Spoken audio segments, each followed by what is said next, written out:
12 ବର୍ଷ ପରେ ଆପଣଙ୍କ ଭାଗ୍ୟରେ ଏମିତି ଏକ ରାଜଯୋଗ ତିଆରି ହେଉଛି ଯାହା ଆପଣଙ୍କ ଜୀବନର ସବୁଠାରୁ ବଡ଼ ଅଭାବକୁ ଦୂର କରିଦେବ। କିନ୍ତୁ ସାବଧାନ, ଜୁନ୍ ମାସର ଶେଷ 24 ଘଣ୍ଟା ଆପଣ ପାଇଁ ଏକ ଭୟଙ୍କର ଫାଶ ମଧ୍ୟ ହୋଇପାରେ। କ'ଣ ଅଛି ଆପଣଙ୍କ ଭାଗ୍ୟରେ, କେଉଁ ଖୁସି ଆପଣଙ୍କୁ ଦେଖିବାକୁ ମିଳିବ ଏବଂ କେଉଁ ବିପଦରୁ ଆପଣଙ୍କୁ ସାବଧାନ ରହିବାକୁ ପଡ଼ିବ, ତାହା ଜାଣିବା ପାଇଁ ଆପଣ ଭିଡ଼ିଓକୁ ପ୍ରଥମରୁ ଶେଷ ପର୍ଯ୍ୟନ୍ତ ଦେଖନ୍ତୁ। ଜୁନ୍ 2024 କନ୍ୟା ରାଶିର ବ୍ୟକ୍ତି ପାଇଁ ଏହି ମାସଟି କେବଳ ସାଧାରଣ ମାସ ନୁହେଁ, ବରଂ ଏକ ନୂଆ ଜନ୍ମ ଭଳି ମାସ ହେବାକୁ ଯାଉଛି। ଦୀର୍ଘ 12 ବର୍ଷ ପରେ ଦେବଗୁରୁ ବୃହସ୍ପତି ଆପଣଙ୍କର ଲାଭ ସ୍ଥାନରେ ଗୋଚର କରିବାକୁ ଯାଉଛନ୍ତି। ଏହି ମାସରେ ଆପଣଙ୍କୁ ଅପାର ସୁଖ ଦେଖିବାକୁ ମିଳିବ, କିନ୍ତୁ କିଛି ଗୋପନୀୟ ଶତ୍ରୁ ଆପଣଙ୍କୁ ପଛରୁ ଆଘାତ କରିବା ପାଇଁ ଅପେକ୍ଷା କରି ବସିଛନ୍ତି।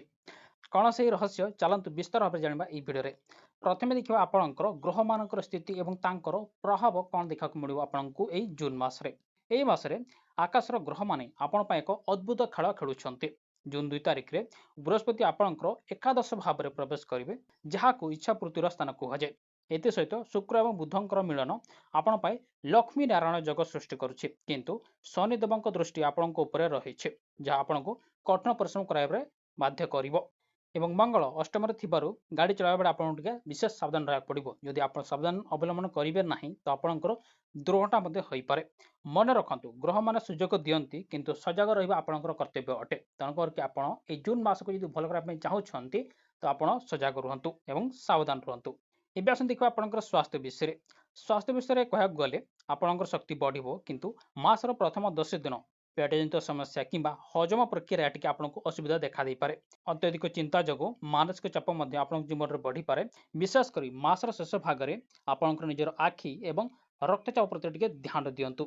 ନିୟମିତ ଏବଂ ଶୃଙ୍ଖଳିତ ଜୀବନଶୈଳୀ ଆପଣଙ୍କୁ ବହୁତ ସମସ୍ୟାରୁ ରକ୍ଷା କରିବ। ତେଣୁକରି ଆପଣ ନିଜର ସ୍ୱାସ୍ଥ୍ୟକୁ ଟିକେ ଧ୍ୟାନ ଦିଅନ୍ତୁ। ଏବେ ଆସନ୍ତୁ ଦେଖିବା ଆପଣଙ୍କର କର୍ମକ୍ଷେତ୍ର ଏବଂ ଚାକିରି ବିଷୟରେ। କର୍ମକ୍ଷେତ୍ର ପାଇଁ ଏହି ମାସରେ ଏକ ବଡ଼ ବରଦାନ ସାବ୍ୟସ୍ତ ହେବାକୁ ଯାଉଛି। ଯଦି ଆପଣ ନୂତନ ଚାକିରି ଖୋଜୁଛନ୍ତି କିମ୍ବା ପଦୋନ୍ନତି ପାଇଁ ଅପେକ୍ଷା କରି ବସିଛନ୍ତି, ତେବେ 15 ତାରିଖ ପରେ ସମୟ ଆପଣଙ୍କ ପାଇଁ ବହୁତ ଭଲ ରହିବାକୁ ଯାଉଛି।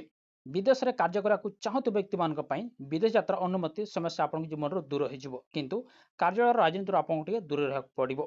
ଶତ୍ରୁମାନେ ଆପଣଙ୍କୁ ହଇରାଣ କରିବାକୁ ଚେଷ୍ଟା କରିବେ, କିନ୍ତୁ ରାହୁଙ୍କ ପ୍ରଭାବ ଯୋଗୁଁ ଆପଣଙ୍କୁ ଶକ୍ତି ମିଳିବ ଏବଂ ସେମାନେ ଆପଣଙ୍କର କିଛି ବିଗାଡ଼ି ପାରିବେ ନାହିଁ। ତା ସହିତ ଆପଣ ନିଜର କାମକୁ ଉପଭୋଗ କରନ୍ତୁ ଏବଂ ତାକୁ ଭଲ ଭାବରେ କରିବାକୁ ଚେଷ୍ଟା କରନ୍ତୁ, ଯାହାଦ୍ୱାରା ଆପଣଙ୍କର ସଫଳତା ଆପଣଙ୍କ ପାଖକୁ ଆପେ ଆପେ ମାଡ଼ି ଆସିବ।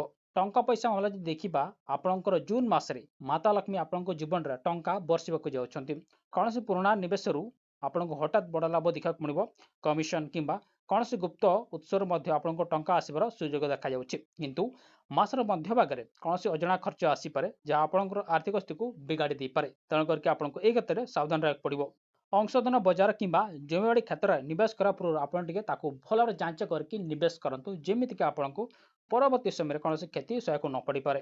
ପ୍ରେମ ଏବଂ ପାରିବାରିକ ଜୀବନ ବିଷୟରେ ଯଦି ଦେଖିବା, ଏହି ମାସରେ ଆପଣଙ୍କୁ ଏକ ନୂଆ ମଧୁରତା ଦେଖିବାକୁ ମିଳିବ। ଯେଉଁମାନେ ବିବାହ କରିବାକୁ ଚାହୁଁଛନ୍ତି ସେମାନଙ୍କ ପାଇଁ 12 ବର୍ଷ ପରେ ସେମାନଙ୍କ ଜୀବନରେ ବଡ଼ ସୁଯୋଗ ଦେଖିବାକୁ ମିଳିବ। ସ୍ୱାମୀ ସ୍ତ୍ରୀ ମଧ୍ୟରେ ଥିବା ପୁରୁଣା ତିକ୍ତତା ଦୂର ହେବ, କିନ୍ତୁ ମନେ ରଖନ୍ତୁ 29 ତାରିଖ ପୂର୍ଣ୍ଣିମା ଦିନ ବୁଧ ବକ୍ରି ହେଉଥିବାରୁ ଜଣେ ପ୍ରିୟଙ୍କ ବ୍ୟକ୍ତିଙ୍କ ସହ ଆପଣଙ୍କର ପାଟିତୁଣ୍ଡ ହୋଇପାରେ। ତେଣୁକରି ଆପଣ କୌଣସି ସନ୍ଦେହକୁ ଆପଣ ମନେ ରଖନ୍ତୁ ନାହିଁ, ବରଂ ଖୋଲାଖୋଲି ଭାବରେ କଥା ହୁଅନ୍ତୁ। ପ୍ରେମୀ ଯୁଗଳଙ୍କ ପାଇଁ ମାସର ଶେଷ ସପ୍ତାହରେ କିଛି ଆଶ୍ଚର୍ଯ୍ୟଜନକ ଖବର ସେମାନଙ୍କୁ ଦେଖିବାକୁ ମିଳିବ। ଏହି ମାସକୁ ଆହୁରି ସୁଦୃଢ଼ ଏବଂ ଭଲ କରିବା ପାଇଁ ଆପଣ କିଛି ଉପାୟ ଅବଲମ୍ବନ କରିପାରିବେ। ତାହା ହେଉଛି ଗାଈକୁ ସବୁଜ ଘାସ ଖୁଆନ୍ତୁ ଏବଂ ବିଷ୍ଣୁ ସହସ୍ର ନାମ ପାଠ କରନ୍ତୁ। ମଙ୍ଗଳବାର ଦିନ ଗଣେଶଙ୍କୁ ବେସନ ଲଡ଼ୁ ଆପଣ ଚଢ଼ାନ୍ତୁ। ଏବଂ ସବୁଠାରୁ ଜରୁରୀ କଥା ଏହା ଯେ ମାସର ଶେଷ 24 ଘଣ୍ଟା ମଧ୍ୟରେ କୌଣସି ବଡ଼ ନିଷ୍ପତ୍ତି ନିଅନ୍ତୁ ନାହିଁ। କାହାରିକୁ ଅନ୍ଧ ଭାବେ ବିଶ୍ୱାସ କରନ୍ତୁ ନାହିଁ, ଏବଂ ଏପରିକି ସେ ଯେତେ ଘନିଷ୍ଠ ଥିଲେ ମଧ୍ୟ।